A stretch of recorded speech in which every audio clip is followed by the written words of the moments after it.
আকাশবাণী খবর পড়ছি দেবব্রত মণ্ডল। প্রথমে বিশেষ বিশেষ খবর।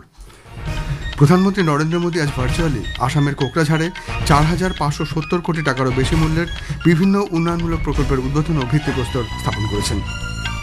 প্রধানমন্ত্রী আজ 9 কোটি 32 লক্ষ কৃষককে 22তম কিস্তির অর্থ প্রদান করে বলেছেন, বিজেপির নেতৃত্বাধীন এনডিএ সরকার কৃষকদের কল্যাণে প্রতিশ্রুতিবদ্ধ। পশ্চিম এশিয়ার বর্তমান পরিস্থিতির মধ্যে ভারত পুনরায় জানিয়েছে যে সমস্ত রকম সমস্যা আলোচনা এবং কূটনীতির মাধ্যমে সমাধান করা উচিত। পেট্রোলিয়াম ও প্রাকৃতিক গ্যাস মন্ত্রক জানিয়েছে, দেশের সমস্ত তৈল শোধনাগার 100% ক্ষমতায় কাজ করছে এবং যানবাহনের জন্য পিএনজি ও সিএনজি কোনো কাটছাড় ছাড়াই সরবরাহ 100% রয়েছে।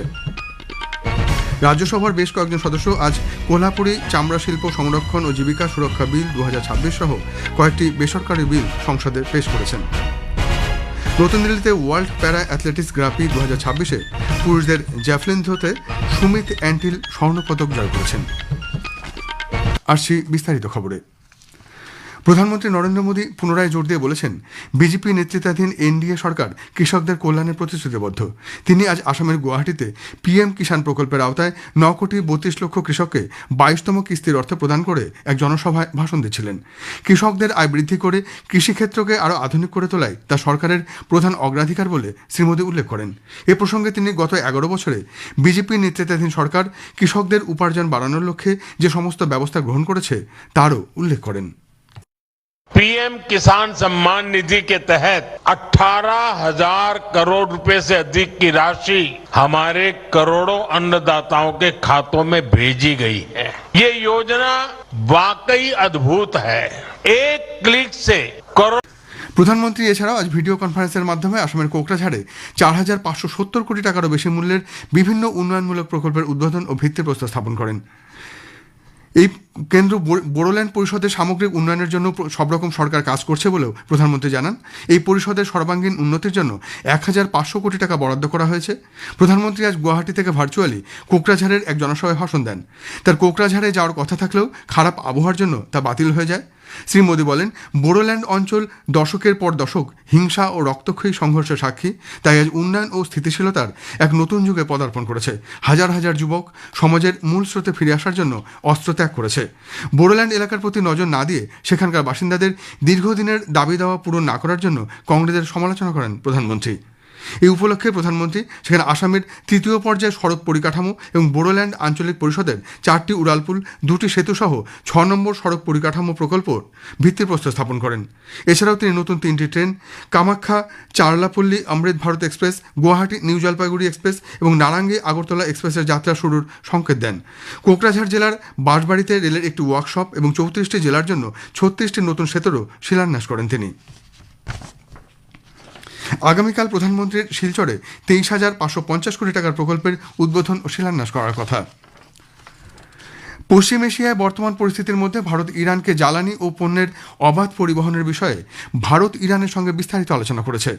পশ্চিম এশিয়ার সাম্প্রতিক ঘটনাবলী নিয়ে বিদেশ মন্ত্রকের মুখপাত্র রণধীর জয়সওয়াল বলেন যে প্রধানমন্ত্রী নরেন্দ্র মোদী গত সন্ধ্যায় ইরানের রাষ্ট্রপতি ডক্টর মাসুদ পেজেকশিয়ানের সঙ্গে আলোচনায় ভারতের নাগরিকদের নিরাপত্তা ও কল্যাণের বিষয়ে নতুন দিল্লির অগ্রাধিকারের উপর জোর দিয়েছেন। ভারত পুনরায় জানিয়েছে যে সমস্ত রকম সমস্যা আলোচনা এবং কূটনীতির মাধ্যমে সমাধান করা উচিত। प्रधानमंत्री ने अपनी बातचीत के दौरान हमारी जो प्राथमिकता है भारतीय नागरिकों को लेकर, उनकी सुरक्षा को लेकर, उनके हित को लेकर, इसके बारे में उजागर किया। साथ ही साथ उन्होंने जो महत्व है ऊर्जा और सामग्री के पारगमन का, इसके बारे में उन्होंने उल्लेख किया। और साथ ही साथ जो हम लोगों की पोजीशन, जो हमारा पक्ष है भारत का, कि डायलॉग और डिप्लोमेसी यानी कि संवाद और राजनीति का रास्ता लेकर लोग आगे बढ़े ताकि कॉन्फ्लिक्ट है उसको खत्म किया जाए जल्द से जल्द। स्ट्रेट ऑफ हॉर्मुज के पश्चिम तरफ जो पर्शियन गल्फ है उसमें 24 इंडियन फ्लैग वेसल्स हैं, उसमें 677 भारतीय नाविक हैं। जो गल्फ ऑफ ओमान है उसमें 4 वेसल थे कल, एक उसमें से मूव किया है जग प्रकाश। इसके अलावा टोटल गल्फ रीजन में करीब 23,000 इंडियन नाविक हैं। डीजी शिपिंग इन सभी से निरंतर तरीके से संपर्क बनाए हुए हैं। পেট্রোলিয়াম ও প্রাকৃতিক গ্যাস মন্ত্রকের যুগ্ম সচিব সুজাতা শর্মা বলেন, ভারত পেট্রোল ও ডিজেল উৎপাদনে স্বয়ংসম্পূর্ণ। সমস্ত শোধনাগার 100% ক্ষমতায় কাজ করছে এবং শোধনাগারগুলিতে পর্যাপ্ত পরিমাণে অপরিশোধিত তেলের মজুত রয়েছে। তিনি জানান যে যানবাহনের জন্য পিএনজি এবং সিএনজি 100% সরবরাহ রয়েছে, কোনো কাটছাট ছাড়াই।